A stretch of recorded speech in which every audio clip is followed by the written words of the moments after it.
السلام عليكم ورحمة الله وبركاته. أحبها بجنون، تسببت في اكتئابه ووفاته عزيز عثمان وتعلقه الشديد بالفنانة ليلى فوزي. يحل غدا السبت ذكرى ميلاد الفنان عزيز عثمان اللي رحل عن عالمنا في 24 فبراير عام 1955. ولد القدير عزيز عثمان في 23 يناير 1893.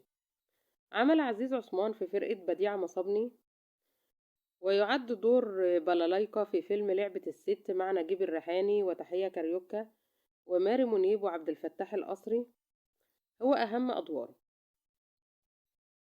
عزيز عثمان مطرب كان خفيف الدم خفيف الروح، أشهر من قدم الغناء الساخر وأشهر من أطلق الإفيهات.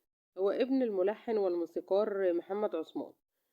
مطرب فنان ساخر، تميز بالتلقائية، تميز بالبساطة، تميز بطيبة القلب، صاحب أداء فكاهي مميز. من أشهر أغانيه بطلودة واسمعودة، ياما لسه نشوف، وياما الغراب يا واقع سودة، جوزوه أحلى يمام. وده الأغنية دي اللي كانت في فيلم لعبة الست لنجيب الريحاني وتحية كاريوكا. ولد عزيز عثمان في بيت فن، في بيت طرب. دفعه والده لأداء التواشيح الدينية بدلا منه بعد إصابته في الحنجرة. لكن عزيز عثمان أحب أداء المونولوجات وأحب الغناء على المسرح.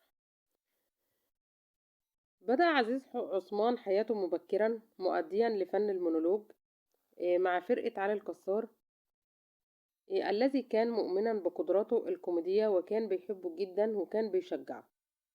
بالنسبة لأعمال الفنان عزيز عثمان، قدم النجم الراحل خلال مسيرته الفنية أعمال هامة. أبرز الأعمال الهامة اللي قدمها: يا ظالمني، ساعة لقلبك، أيام شبابي، آخر كدبة، حبيبتي سوسو، لسانك حصانك، ابن الإيجار، وغيرها من الأعمال المميزة للقدير عزيز عثمان. مسيرة فنية لم تتجاوز 10 أعوام في الفترة ما بين 1892 حتى 1955. قدم خلالها ما يقارب من 30 فيلم. لم يأخذ دور البطولة المطلقة أبدا في طوال مسيرته الفنية لاعتبارات عديدة، منها دخوله مجال التمثيل وهو كان عنده 50 سنة.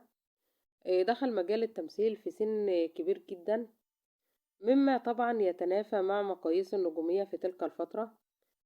إضافة إلى أن ملامحه لم تكن بمواصفات الوسامة اللي بتعتمدها السينما بتخصيص دور البطولة لنجوم بمقياس أنور وجدي، رشدي أباظة وحسين صدقي، اللي كانوا محتلين السينما في الوقت اللي ظهر فيه عزيز عثمان. أما بالنسبة لقصة حب عزيز عثمان لليلى فوزي، كان عزيز عثمان صديق مقرب جدا من والد الفنانة ليلى فوزي. طبعا ليلى فوزي جميلة الجميلات، أول ما شافها وقع في غرامها وتقدم عشان يخطبها، لكن والدها طبعا رفض لأنه كان كبير عنها في السن. والدها رفض بشدة بسبب فرق السن بينهم.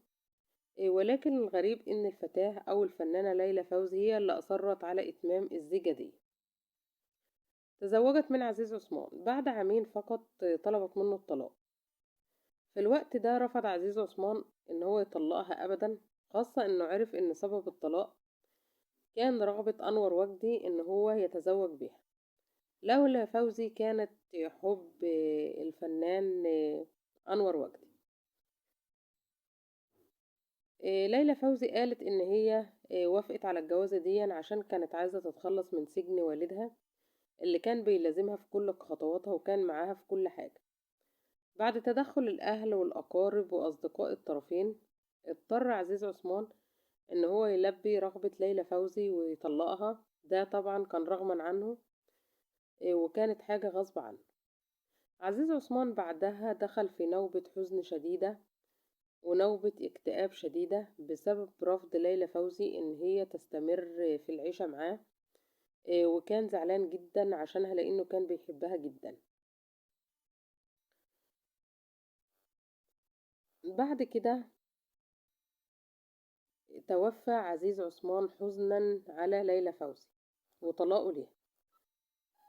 ليلى فوزي علقت على الزيجة دي وقالت: وافقت على الزواج منه لأني واخدة عليه وحباه، هو كان صديق والدي، وكنت فاهمة إن الجواز شغل عيال، مش حاجة بتستمر. وأوضحت إن زواجهم استمر لمدة 5 سنوات، وقالت أنا حسيت إن لازم كنت أتحمل عشان أنا اللي اخترت الجوازة دي. عن سبب طلاقها وانفصالها عن عزيز عثمان قالت الفنانة ليلى فوزي: لقيته حل محل والدي في كل تصرفاته، وحسيت إن بابا موجود معايا متغيرش، كان بيكون معايا في كل حتة، وكنت أناديه عمو عزيز مثلما كانت ماجدة تنادي زكي رستم في فيلم أين عمرو. فجأة حسيت إني استحالة أستمر بالزواج معاه، وإحساسي إني شايفاه بابا بسبب تصرفاته كان دافع قوي عشان أنفصل عنه وأتطلق منه. أما بالنسبة لوفاة عزيز عثمان حزنا عليها، عندما عاد عزيز عثمان إلى منزله في يوم لم يكن مر على الطلاق في اليوم ده غير شهرين بس اللي مر على طلاقه من ليلى فوزي. فضل سهران لغاية الساعة 2 الصبح، ودخل عشان ينام، ونام شوية.